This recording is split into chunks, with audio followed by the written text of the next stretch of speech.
Muito boa tarde a todos.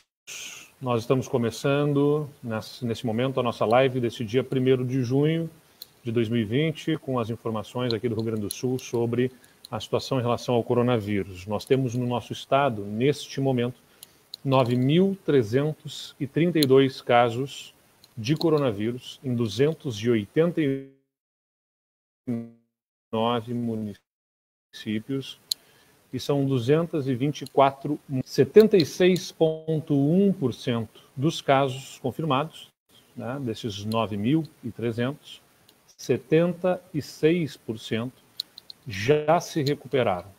A nossa rede de hospitais em UTIs tem 71,4% de ocupação dos seus leitos de terapia intensiva. E sendo que destes leitos que estão ocupados, são 18,6%, 18%, portanto, de pacientes confirmados ou suspeitos de Covid-19 ou outra síndrome respiratória. Eu vou compartilhar com vocês aqui uma apresentação que diariamente nós fazemos, nós distribuímos, que é um relatório, um boletim com informações sobre coronavírus no estado. Vocês podem ver, né, em comparação a outros casos no Brasil, outros estados no Brasil, que a gente segue, né, um grupo de estados de menor incidência do coronavírus. Tem outros estados que têm bem mais incidência do que o estado do Rio Grande do Sul. Aqui, casos por 100 mil habitantes. Tá? Todos os dias a gente emite esse boletim, ele é distribuído. Casos por 100 mil habitantes, a gente pode ver que o Amazonas, né, tem quase 1.000 casos por grupos de 100 mil habitantes. São Paulo, por exemplo, tem 238 casos para 100 mil habitantes.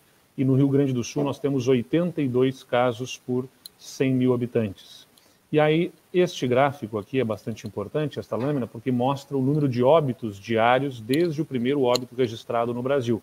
Então vejam aqui que claramente, né, os estados do Amazonas, a Bahia mais recentemente, o Ceará, Rio de Janeiro, Pará, Pernambuco, São Paulo, né, tem gráficos de maior incidência de óbitos. Aqui a gente vê esses gráficos aumentados e que mostram, portanto, que o Rio Grande do Sul segue ali, por exemplo, junto com Minas Gerais, uma situação de muito menos óbitos até o presente momento do que outros estados. Então isso é um dado importante a ser trazido aqui a todos para conhecimento. Este boletim traz muito mais informações. A gente traz nesse boletim, por exemplo, né, a taxa de letalidade aqui, que é bem menor do que a do Brasil.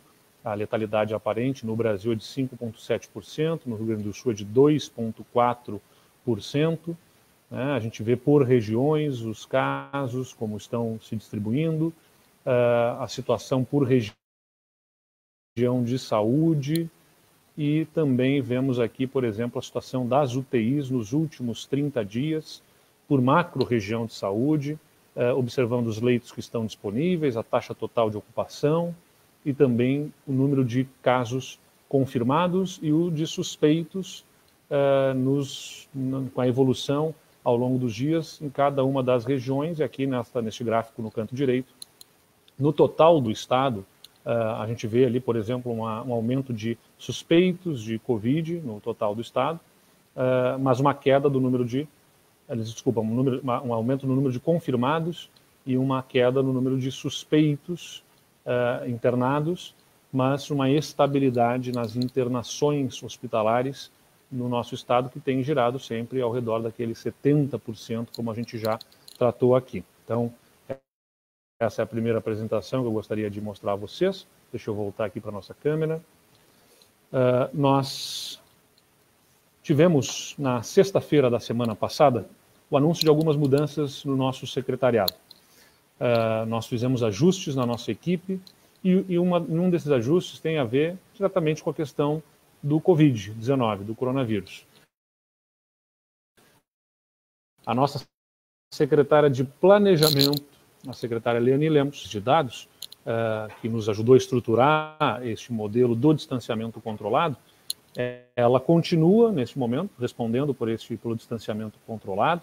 então não há nenhuma solução de continuidade, ela continua responsável pelo grupo de análise de dados, ela está vinculada neste momento ao gabinete do governador, mantendo a sua relação direta com o enfrentamento do coronavírus, e vai, depois de aprovada no Banco Central e pela Assembleia Legislativa, ser a primeira mulher a ser presidente do Banco Regional de Desenvolvimento Econômico, o BRDE. O BRDE é um grande instrumento de desenvolvimento que o Estado do Rio Grande do Sul tem, ao lado dos estados de Santa Catarina e do Paraná, e que vai ser a grande agenda, a grande pauta, logo em seguida, do enfrentamento ao Covid como problema sanitário. Nós temos até aqui a situação sob controle em relação ao Covid-19 no Rio Grande do Sul, pretendemos continuar assim, com a nossa política de enfrentamento ao coronavírus, e, evidentemente, como o mundo inteiro passa pelas dificuldades que o distanciamento impõe do ponto de vista econômico, a pauta econômica vai ser cada vez mais forte daqui para frente. E por isso nós eu decidi fazer a designação da secretária Leani como a nossa presidente do Banco Regional de Desenvolvimento, uma vez que o Estado do Rio Grande do Sul é o responsável por ter a presidência a partir do mês de julho. Então, a secretária Leani agora vai se tornar a presidente do Banco Regional de Desenvolvimento Econômico para nos ajudar a ter o melhor uso deste instrumento, que é o Banco Regional de Desenvolvimento, para alavancar o desenvolvimento econômico do nosso Estado.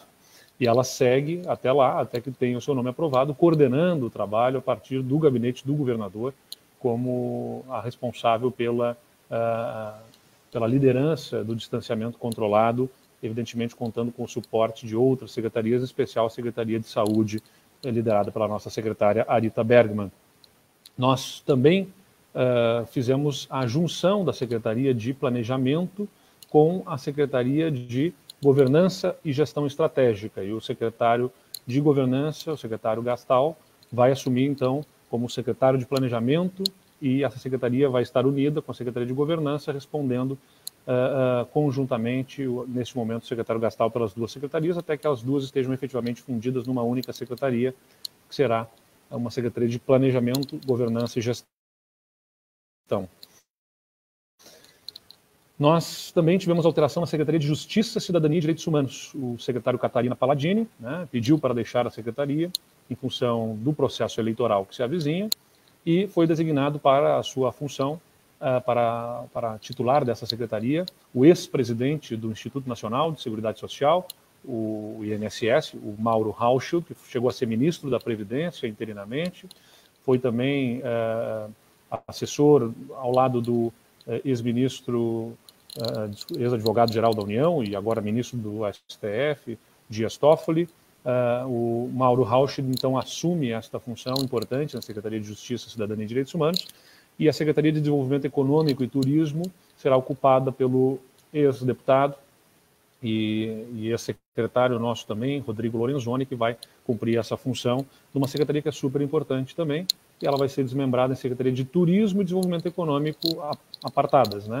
Porque o turismo, sem dúvida nenhuma, está sofrendo muito neste momento, mas é o que a gente vai precisar incentivar, estimular no nosso Estado para reconquistar a confiança de turistas para que possam se deslocar no país, né? A gente vê uma oportunidade para o turismo futuramente, reconquistando a confiança das pessoas para viajarem dentro do próprio país, até levando em consideração as condições de dólar alto e também os receios que envolvem viagens de maior distância em função da própria pandemia. A gente vai precisar buscar a confiança das pessoas para estarem no nosso estado, visitarem o nosso estado e a partir do que o turismo significa de economia, de desenvolvimento econômico, ajudar a gerar empregos e resgatar a nossa economia no Rio Grande do Sul. O secretário Rodrigo Lorenzoni vai ter essa missão na Secretaria de Turismo. Essas são as primeiras mudanças que nós fazemos desde que nós assumimos, em maior número no Estado, e vão fortalecer políticas públicas que a gente considera importantes nesse momento.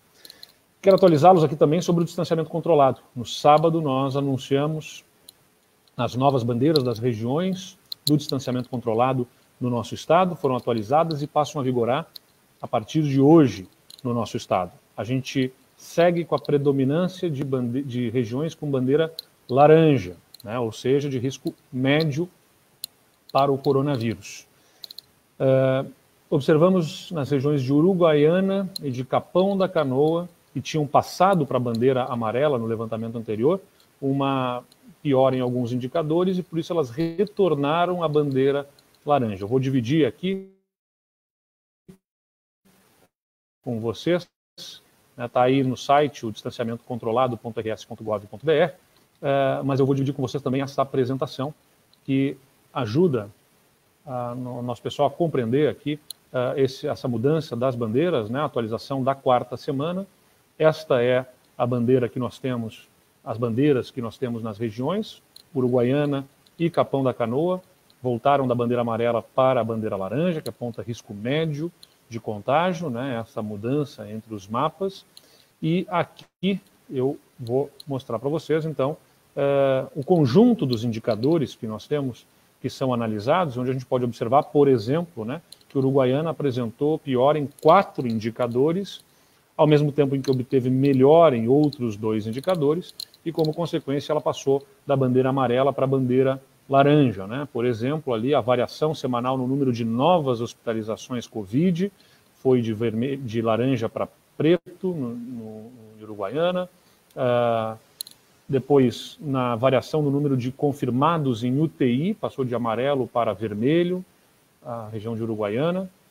E no estágio de evolução na região, na razão entre casos ativos e recuperados, também passou da bandeira amarela para a bandeira preta, e nas novas hospitalizações Covid, em razão da população, passou da bandeira amarela para a laranja. Então, esses indicadores que pioraram fizeram com que Uruguaiana passasse da bandeira amarela para laranja, mesmo que tenha melhorado, por exemplo, em outros indicadores, como a variação no número de confirmados em leitos clínicos.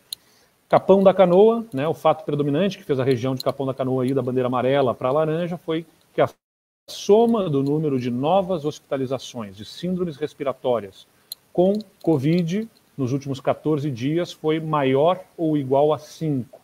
E, além disso, houve piora em 3 indicadores.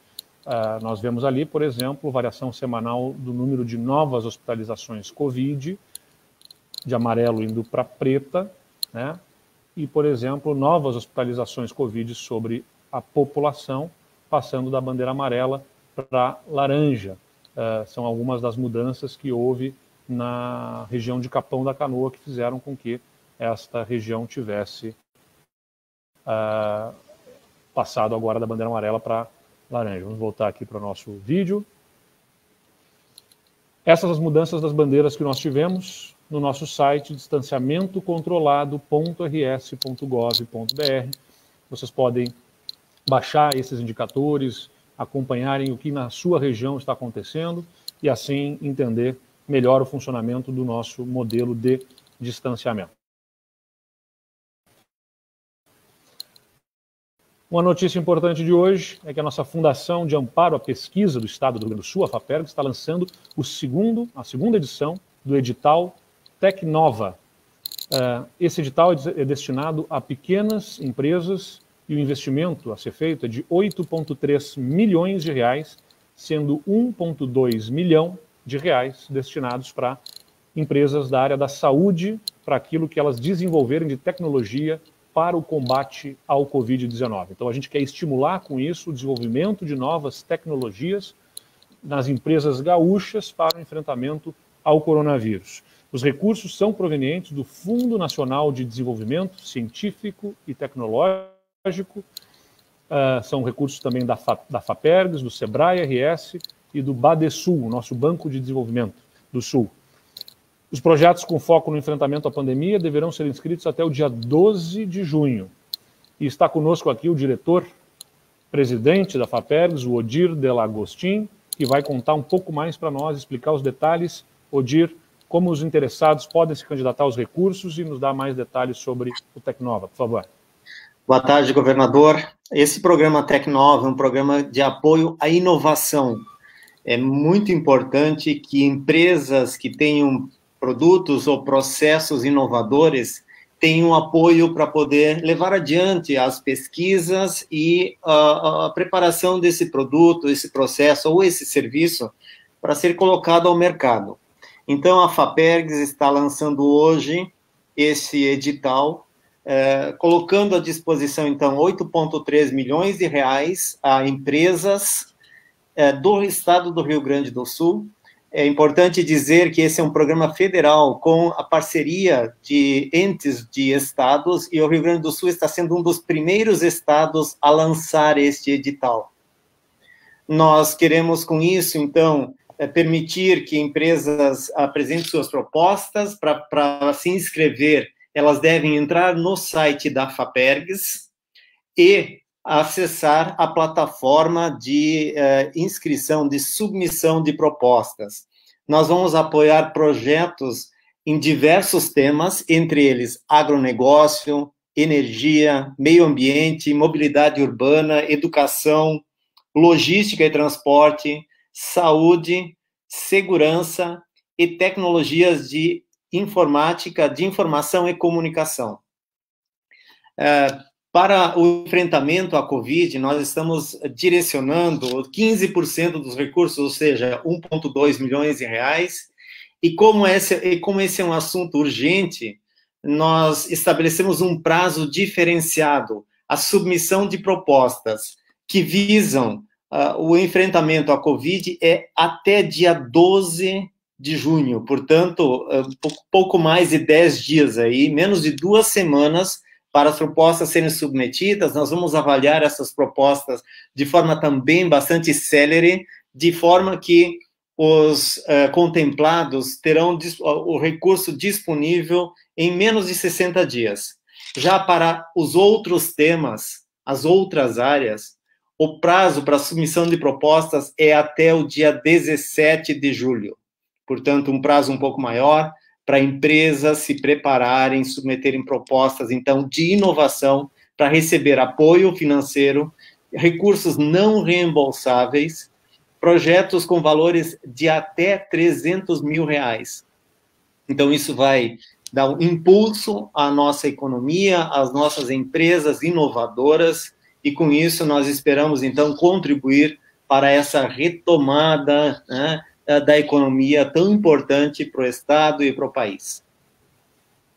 Onde é que podem buscar as informações, então, Odir? Governador, as informações podem ser buscadas no site da FAPERGS, é www.fapergs.rs.gov.br. Perfeito. Muito obrigado, Odir. Obrigado pela contribuição aqui e pela contribuição da nossa FAPERGS em ajudar aí a inovação no nosso estado, especialmente olhando agora para a inovação no enfrentamento ao Covid. Muito obrigado. Nós vamos para as perguntas agora que a gente recebe da imprensa. A primeira pergunta do Leon Sanguiné, do Diário Popular de Pelotas, nos pergunta: Santa Vitória do Palmar registrou os primeiros casos do Covid-19 na última semana, sendo que uma das pessoas infectadas havia viajado em um ônibus de Pelotas para o município. Existe nos planos do governo apertar a fiscalização nas rodoviárias do estado? Olha, Leon, é impossível nós conseguirmos evitar que as pessoas circulem, né, com o coronavírus. O que nós temos em relação ao transporte intermunicipal são restrições de número de pessoas que podem andar nos ônibus. Então, nós temos uma restrição ao número de passageiros, né, pode ser até 75%, sendo que os assentos compartilhados só podem ser compartilhados por coabitantes, ou seja, naqueles assentos em que obrigatoriamente terá que alguém sentar um ao lado do outro para chegar à ocupação de 75%, só podem viajar pessoas que vivam juntas, né, na mesma casa. É uma forma justamente de nós expormos menos pessoas ao risco de contágio do coronavírus. Nós não temos como fazer a fiscalização de temperatura em cada um dos ônibus, por exemplo, no momento em que estão transportando passageiros, e também nem isso seria necessariamente o suficiente para evitar que alguém com coronavírus, que pode estar até assintomático, circule nos ônibus. Então, a recomendação segue sendo as pessoas usarem máscara, né, higienizarem frequentemente as suas mãos, portarem o álcool gel, justamente para que, em contato com superfícies que sejam utilizadas por muitas pessoas, possam higienizar constantemente as suas mãos, sem levá-las ao rosto, né, para evitar contágio. E nos ônibus mantém-se aí a lógica de restrição ao número de passageiros, para que a gente exponha menos as pessoas ao risco de contágio, só permitindo que viajem lado a lado as pessoas que são coabitantes. Então, trabalhamos fortemente nesse sentido. Luiz Fernando Wagner, Grupo Independente, semana passada, mais 6 mortes por Covid-19. 3 em Lajeado e 3 em Paverama. Agora são 30 óbitos na região e mais de 2.000 casos confirmados do novo coronavírus. Mesmo diante do fato de que apenas 37% dos leitos de UTI Covid estão ocupados e o Vale do Taquari vive uma situação de relativa tranquilidade quando o assunto é ocupação hospitalar, a repentina elevação dos casos de óbito pode influenciar na cor da bandeira, na classificação do distanciamento controlado. Olha, Luiz Fernando, quando eu apresentei aqui a mudança das bandeiras, acho que pôde se observar ali, tem uma série de critérios e tem um peso para cada um desses critérios que nos ajuda a dimensionar, né, qual é o nível de risco que aquela região oferece, né? Então, tudo é considerado, inclusive o número de óbitos, mas diante da disponibilidade de leitos e de outros indicadores que possivelmente estejam melhores nessa região, ela pode ainda ser considerada de menor risco se não houver piora geral nesses índices. Então, nenhum indicador sozinho é relevante o suficiente para a mudança de uma bandeira, né? É o conjunto dos indicadores analisados que identificam se é o caso de restrições maiores numa região ou não. Eu asseguro que o nosso modelo ele é bem consistente, ele está sob análise constante de um comitê científico e de um comitê de análise de dados para assegurar que, com a observância desses critérios, nós tenhamos as condições de tomar as decisões mais certas, no momento certo, para as regiões e na proporção em que forem necessárias as restrições. Nós temos um comitê científico com especialistas ligados à epidemiologia, à estatística, né, a infectologistas também nesse grupo, que avaliam e acompanham esses indicadores, os critérios, no peso que cada um deles tem lá, e que, na análise deste conjunto de critérios e indicadores, determinam se uma região vai ter restrições maiores ou menores, para não ficar na subjetividade, ou seja, na decisão pessoal de alguém, seja ele o governador ou quem quer que seja. A última pergunta de hoje, o Gabriel Jacobsen, da Rádio Gaúcha, diz: há 10 dias o senhor anunciou que o governo prepara um auxílio emergencial estadual para a população gaúcha, afirmando que faltava definir a fonte de financiamento. Houve avanço? Já está definida a fonte? Qual o valor deve ser pago? Para quais grupos? Ainda não, Gabriel. Nós estamos estruturando, justamente aproveitando este momento em que há o auxílio emergencial do governo federal, né? Eu conversei com alguns especialistas na área de programas de transferência de renda, né?